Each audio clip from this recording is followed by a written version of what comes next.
grant money is being used to push an explicit Planned Parenthood curriculum into local middle schools. What can you do about it? Plus, the Biden administration is weaponizing yet another federal agency against parents at school board meetings. We've got a former school board member here with us today to break down these issues and talk about how you can empower conservative school board members in your town. Welcome to Speak Up Virginia, equipping you to speak up on the life, family, and freedom issues that matter most to you. From the Family Foundation, I'm your host, Candi Cushman, with our special guest, Sherri Story.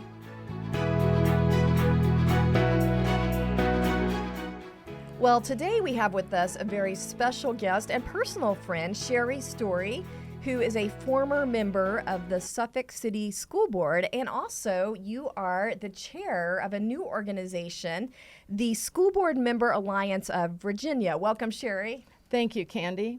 It's great being here, and I really appreciate being invited to talk today, and I'm looking forward to the topic. Thank you. Yes. Now, some of our listeners will remember when you were on earlier in our podcast history. Yes. But just to kind of give them a little refresher, as I mentioned, Sherri recently ended her 4-year term on Suffolk City School Board. And I have to say, during that time, you really shook things up. Now, you sued the school board while you were on it, so you could say you sued yourself, right? I mean, is that fair? That's almost a way to look at it, Okay. yes. I think it's good to remember that, yes, I was on the school board, I was elected, but I also was a citizen. I did not lose that standing. And I felt as a citizen, our school board was not being open and transparent. And so I had to sue the school board in order to make them more compliant with FOIA. And specifically, Sherri, you are taking on the open meeting laws that they had to have open meetings open to the public, and you pretty much won, right? I did. I filed 5 claims and won 3 of those the first time around, all the way up through the Supreme Court. And I filed a second time, and I believe I won those 2 because they folded and didn't want to go to court on them. So Yes, I would count that as a win as well. Well, after you finished shaking things up on the school board, you decided to come shake things up at the state capitol, and you served as a lobbyist for us here at the Family Foundation, and we're representing parental rights at the state capitol, so we appreciate the hard work you did on that. You were great. Thank you. But all this passion is coming from the fact that you are a mom and a proud grandma, right? Yes, I am. Yes, I have 4 grandchildren, 2 in the public schools, and I'm very passionate about what happens in the public schools, as I was a public school teacher. So I have a lot of interest in what happens there. And education kind of runs in the family, right? It does. My mom taught for 40 years in the public school system, and my kids went to public schools. So I'm passionate about what occurs in the public schools, and I'm not willing to give up on them. And we just need to bring some conservative common sense values back to the school system. Well, let's just start with, since you have so much history in the Tidewater area, what's going on in Norfolk right now with that school board adopting a very controversial Planned Parenthood curriculum for kids as young as 11 or 12 years old. And sadly, I don't think this is the only school district where we're going to see this coming up as a problem, Planned Parenthood infiltrating the curriculum for young kids. So just to quickly bring people up to speed here, I just want to play this news clip. Well, you will hear our governor, Governor Youngkin, also expressing his concern. Governor Glenn Youngkin voicing his concerns over Norfolk Public Schools' new sex education curriculum. The school board passed the program in a 6-1 vote Wednesday night. It's called Get Real, Comprehensive Sex Education That Works. 6th through 10th graders will be taught things based on grade level, and that includes things like abortion, homosexuality, and gender identity. Now, the governor's team sent us a statement saying, quote, "It will expose children to age-inappropriate materials," and goes on to say that the program is, quote, "driven by a politicized Planned Parenthood agenda." Parents can opt their kids out of the lessons. Now, the school district has had several public forums on this, and it's been obvious just watching the news that the majority of the parents speaking up at these public forums were critical of this curriculum. And just to kind of boil down their concern, they seem to be really tired of the school promoting having these hypersexualized agendas at the expense of a true focus on academics. That's kind of the refrain you're hearing with the frustration. Yes. Sherri, help us understand why the parents were so upset about this. But before we get into that, I should give a little parent warning that in this podcast, we are going to get into some descriptions of explicit material.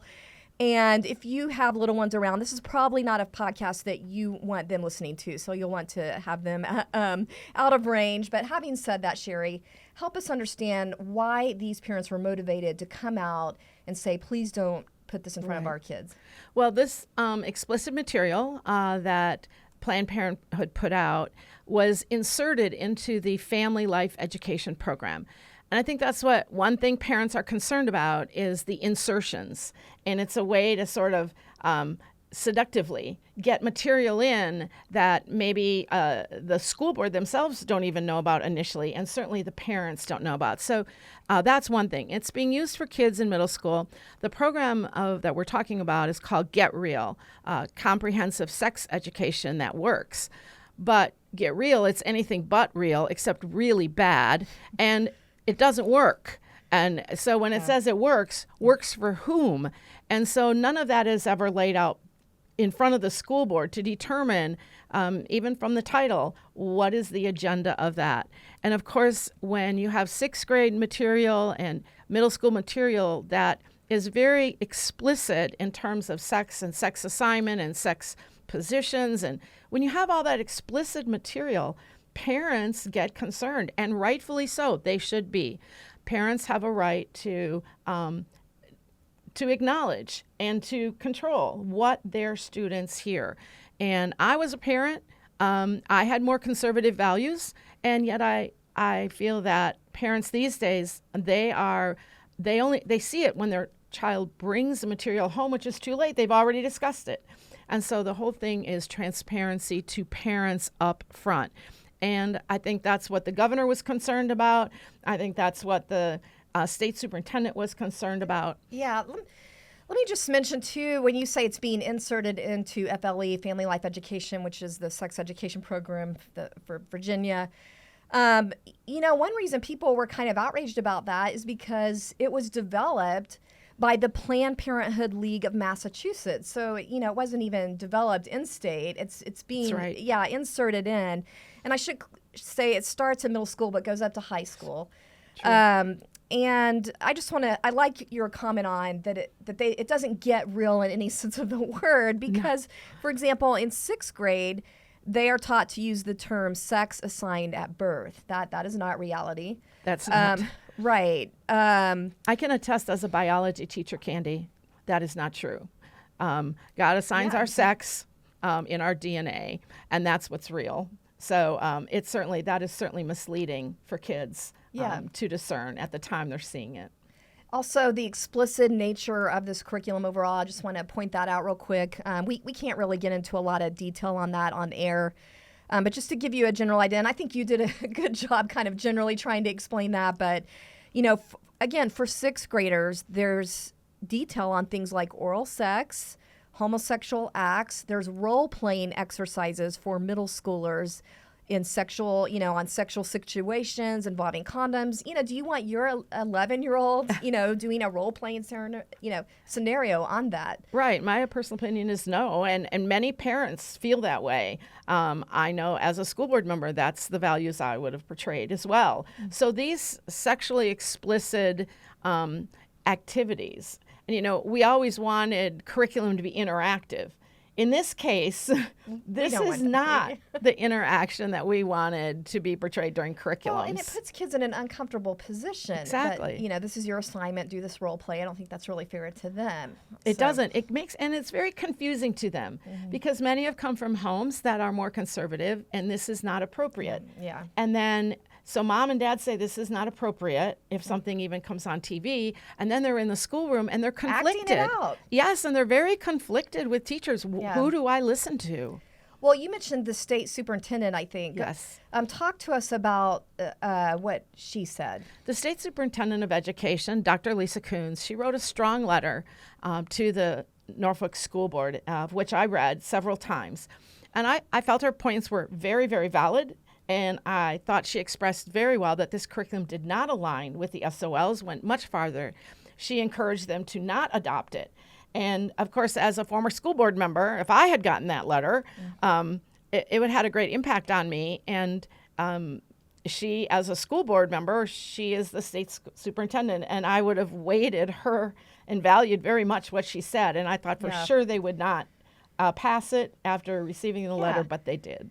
She made two very important points. I thought, that it's not age appropriate according to Virginia Education Code and Family Life Education, and then also the standards that we have. If I understand this right, Sherri, that they require abstinence, and this curriculum is clearly not emphasizing abstinence. No, it doesn't at all. Now, Norfolk said we have it in some other parts, but they're going to rely heavily on a curriculum they bought. And although it might not be mentioned, it certainly is not going to be emphasized in Planned Parenthood. Absolutely not. Mm-hmm. So she had some very good points, and I really appreciate that she wrote a strong letter to the school board giving guidance. Yeah, we do appreciate the Youngkin administration that way for taking a stand like that, and the governor saying also his concerns. But Sherri, you mentioned as a school board, you would have respected that. Why do you think these school board members didn't? I think they voted 6-1 to approve this curriculum. They did. That's an interesting thing about school boards, which is why I got involved in leading the new association. School boards members have a lot of background to them. Many of them are very, very left-leaning, and some of them truly come from left-leaning areas within a district. That's true. But also there's a lot of indoctrination in terms of who a school board member should follow. And often it's not their constituents once they get elected or the parents they represent, which is, in my opinion, not how elected officials and how this should work. Yeah. Now, you mentioned something else that I think we should bring up. And that is, that they have a personal interest in a curriculum that they invest in. But we did some extra research and found that this actually is coming through a grant. So our policy team looked into this and found that it turns out this Planned Parenthood curriculum is being pushed through in large part through a grant being administered through the Virginia Department of Health. And it's right there on their website. It was there in writing last time I checked. And if you go look at it, it actually lists the cities that are using this Get Real curriculum. And this includes, I'm just going to list them out here: Norfolk, Richmond, Charlottesville, Roanoke, and the New River Valley. So I think this illustrates in a big way the problem when you have really good leadership at the top in the state, but you still got this holdover left-wing bureaucracy, and there's just this mess there that needs to be cleaned up. But in the meantime, what can concerned citizens do about it? Because you did keep hearing left-wing people saying, well, this isn't a problem. They can just opt out. And that is true. They can opt out. True. But, there were just concerns on this not even following state code and law. So what can the average citizen do about it at this point when it's being pushed through as a grant and all this stuff? Right. Well, even if it's with a grant, any parts of the curriculum, a school system has the right to, a school board has the right to filter curriculum and not accept all parts of the curriculum. The school board is in charge of curriculum, and they have authority over curriculum, and they have a duty to listen to parents and make sure that they are meeting as many of the needs of the parents as they can. And parents, truly, there's conservative parents everywhere, all up and down the spectrum, who really understand keeping the innocence of children when it comes to sexuality important. You don't have to be just far either way on the spectrum to understand the importance of keeping sexuality away from children at too young of an age. So this is why it's very important that people and parents run for school board seats, and then not forget to represent then the parents and all the strong people who got them there. Because we know there's lots of data out there that the earlier kids experiment with sex outside of marriage, they are going to be open to a lot of other issues, whether it's addiction or emotional issues. That is clearly documented. So people should be able to agree with parents' rights to determine when it's healthy for their kids to be exposed to these things, and it shouldn't be prematurely, obviously. So that's right, Candi. And I hope parents really, from so much of the encouragement of the Family Foundation and other organizations, that they really look into the curriculum.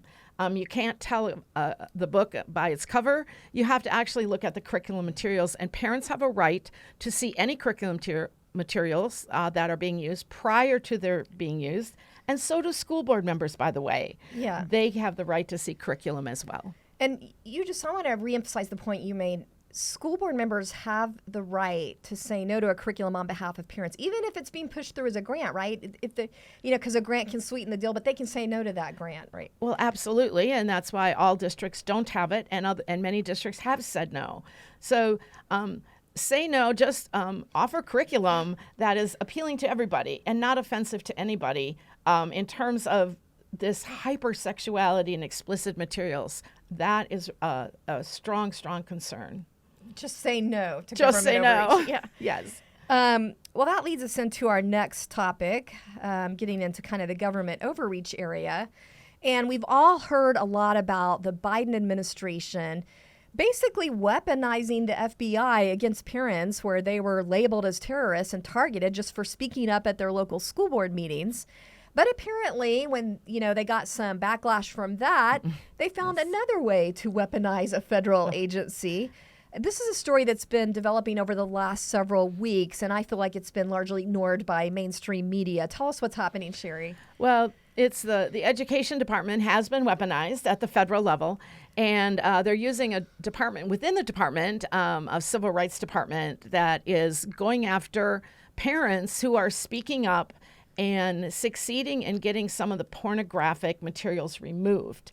And just when parents are succeeding, the federal government overreach comes into a local school district, issues letters warning them that the school board shouldn't be basically listening to their parents. Yeah. And if there's anything guaranteed in the Constitution, it's local control over over school boards. And parents speaking the right to speak. Absolutely. And controlling, literally by voice, by vote. They have a right to determine what is in their school libraries in this case. And truly, it was very explicit material. We have Juliet Takes a Breath, where there are very detailed scenes of lovemaking between lesbians.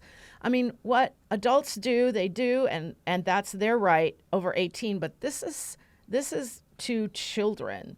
And parents were very upset about it. And then we should mention real quick where this is. Yes, thank you. This is in Forsyth County, Georgia. Yeah. And now that, that school district is being pummeled with these pages worth of a threatening letter and saying that they were doing something wrong when they decided there were some books, because of the explicit sexual nature, they did not want freely available in library, which I think is...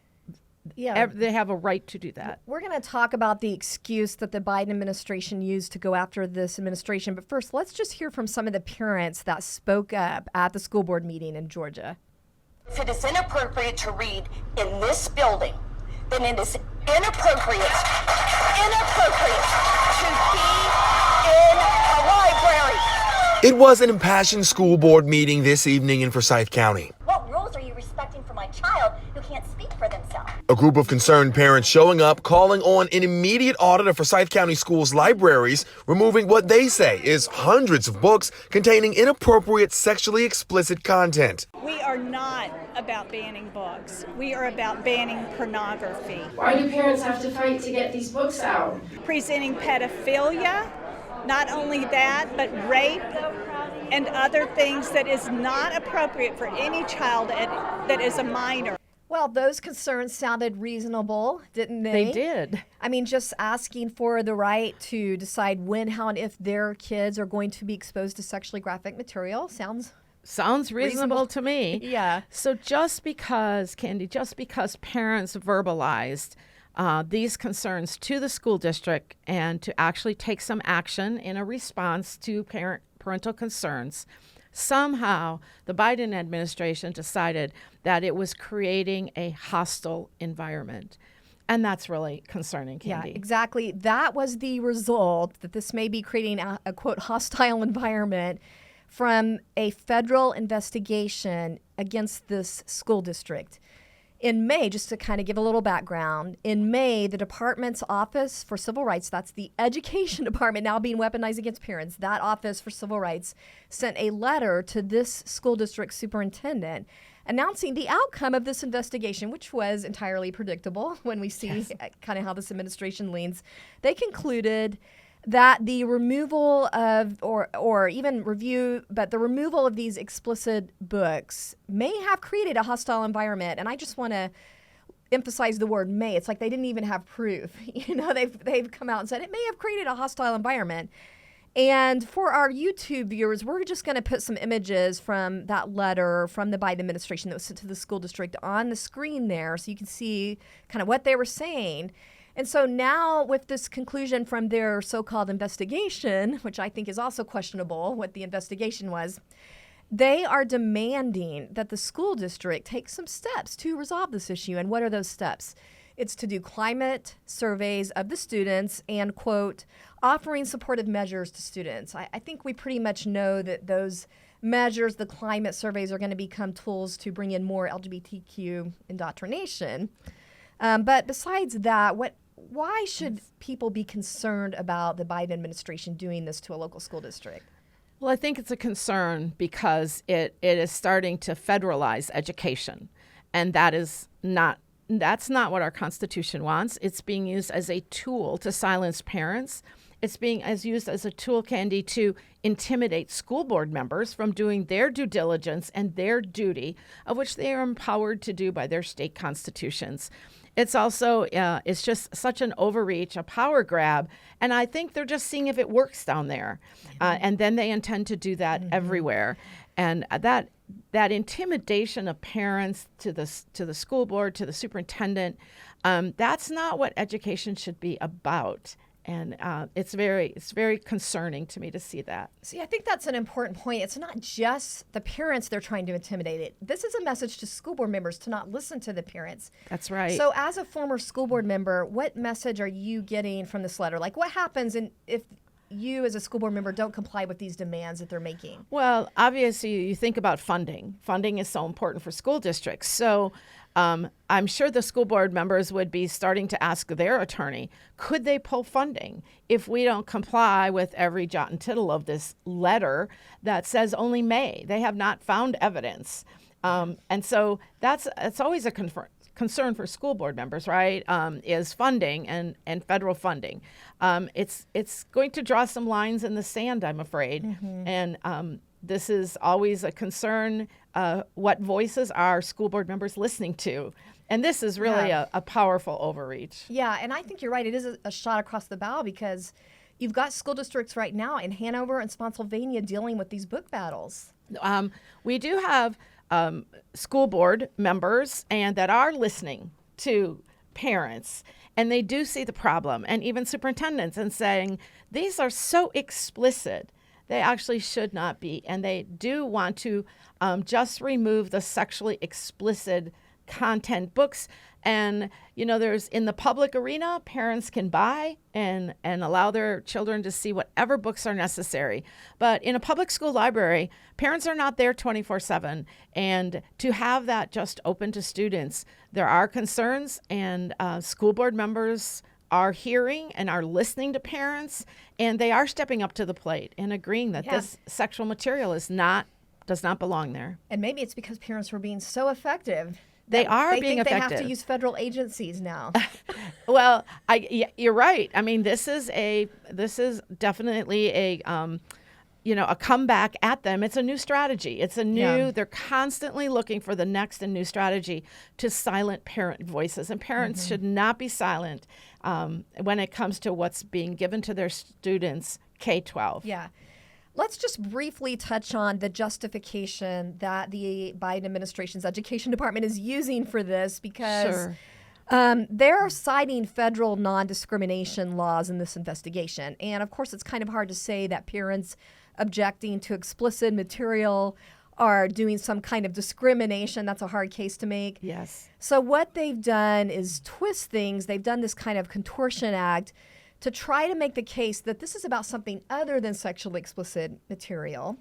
And because a lot of these books at issue that are very explicit have things like pedophilia, descriptions of rape, things like that, they have LGBTQ themes.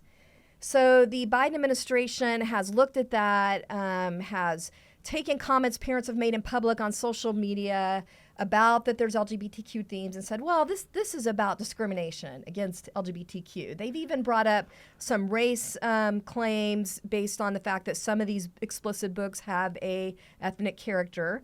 But the parents have said over and over, no, it doesn't matter the storyline. It's because it's sexually explicit. Right? Well, yes, graphics these days. Graphics are graphic books like those comic books. The graphics in the books and Yeah. graphic books themselves, like comic books. I mean, with today's digital technology, this is not like just a hand sketch that you're not really sure what they're talking about.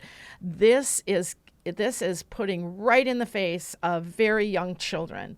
I've heard it goes even down to kindergarten, first grade, are seeing very, very graphic pictures of of body parts, of sexual acts, of all what many parents would consider extremely inappropriate.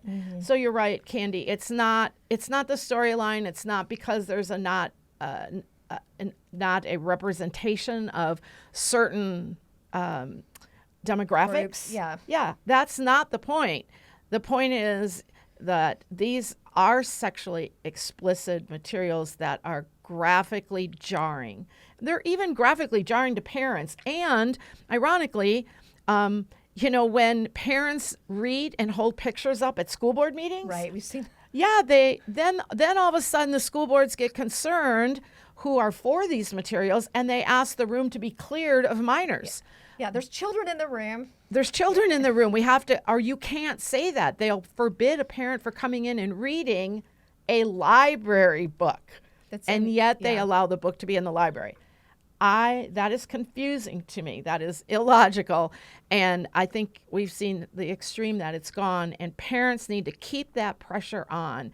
And school boards are listening, and they will continue to listen. It's very encouraging. Thank you, Sherri. You're welcome.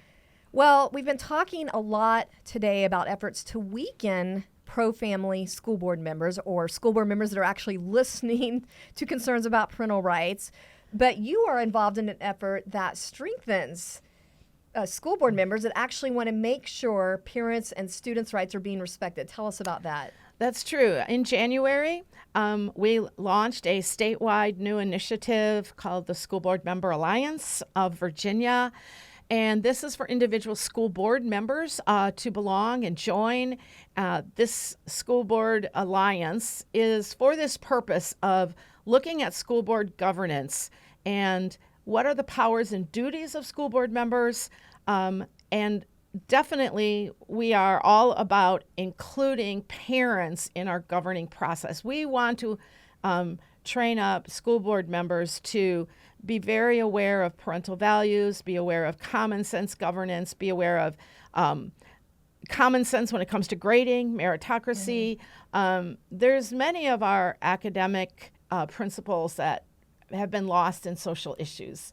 And so this is for giving new school board members, current school board members, a place to come and get guidance and be able to have a networking system so that they can govern in a transparent way, and that they can also govern remembering who got them elected, which often are very conservative pockets all over the state. And some districts, I mean, of course, we have counties and cities that are very conservative, and they want their school board members to govern in such a way that reflects this worldview, right? Yeah. So we have the School Board Alliance, and it is for members to join.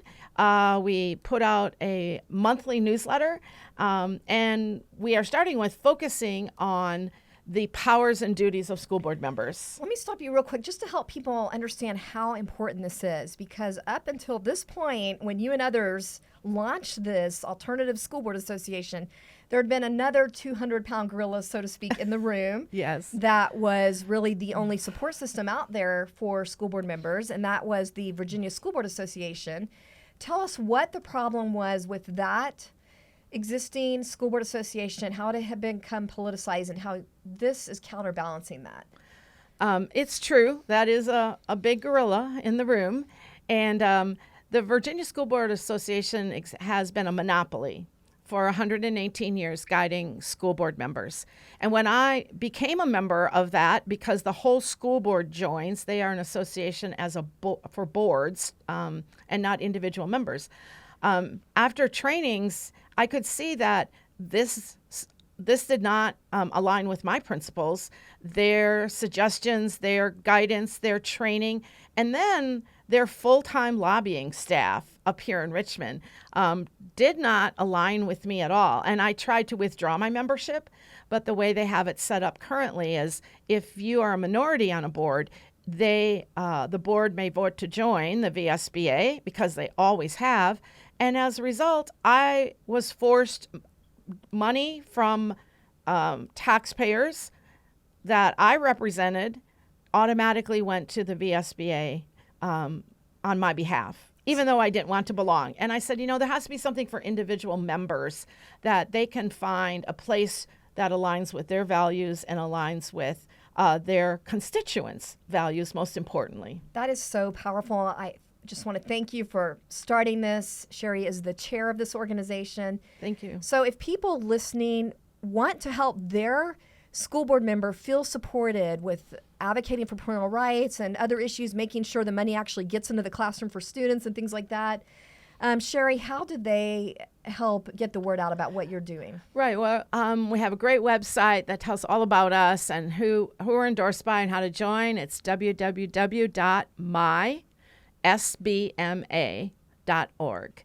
And ask your school board members that you've elected, and if you feel that they are often struggle to stand on their own and stand for conservative values, and if parents can often tell that the squirming and the pressure that is being put on conservative school board members when they're in public meetings, talk with them about this and encourage them to join and get some guidance in that way.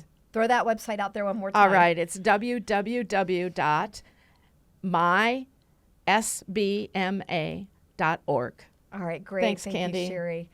Well, I just want to thank everyone for joining us today for Speak Up Virginia. Remember to share the Speak Up Virginia playlist on YouTube with your friends. And if you're listening to us on the audio-only version on Apple or Spotify and things like that, be sure and give us a review if you like what you're hearing to help us get the word out there to more people about the podcast. And we'll see you next time. Remember, we are stronger when we speak together.